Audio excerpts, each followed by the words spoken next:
A preliminary hearing got underway in Second Circuit Court for a man accused of killing his estranged wife at the Kehalani Foodland in Wailuku. The prosecution presented a total of 4 witnesses today, including a woman who was shopping on the day of the incident, a forensic pathologist, and a man who accompanied the suspect's estranged wife. Schmidt is charged with the murder of his estranged wife, 24-year-old Kehau Faria Schmidt, and the attempted murder of 2 men who tried to intervene. As witnesses recounted the events, sobbing could be heard from the gallery where a standing room-only crowd was gathered. A woman who was shopping at the time of the incident recounted that she witnessed the suspect peeking around corners and standing on his tippy toes, and said she reported the strange and unsettling behavior to a store cashier. At that point, I knew something wasn't right, and I felt strange because I saw him like tippy-toe twice over the wine. So it's like you can see everybody around the store at that point. And then, so I walked down by the bakery, started walking by the cashiers, and I saw him looking around the corner now.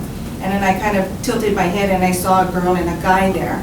I didn't get a good look at them, but I went and told the cashier, the first person there, which is the express lane, and I said, you need to look at this guy, and I pointed, and he was still standing up his tippy toes at least 2 more times. Schmidt entered the courtroom with an olive green padded overall and cuffs. His head was observed to be looking down the entire time, except when he glanced upward toward the witness stand when a male witness was asked about his romantic relationship with the victim. 32-year-old David Ryan testified that he had accompanied Faria Schmidt to the grocery store to pick up dinner when the incident occurred. He pulled me close. He wanted to talk to me, and I said that I do not want to talk.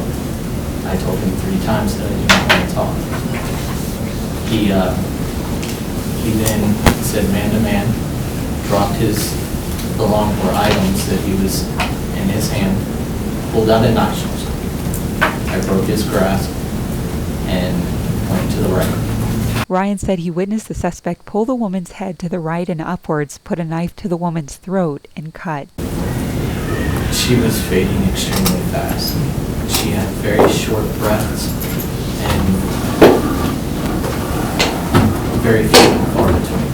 During testimony, Ryan described the suspect's demeanor as driven, saying, quote, he looked like he knew what he was doing, unquote. A forensic pathologist testified that the woman suffered a total of 7 wounds to her head, neck, and chest, and approximately 8 on her hands. The doctor determined that the cause of death was exsanguination or loss of blood due to an injury to her left carotid artery and left jugular vein inflicted by sharp force injury to the neck. The prosecution will present 2 more witnesses when the hearing reconvenes on Wednesday afternoon.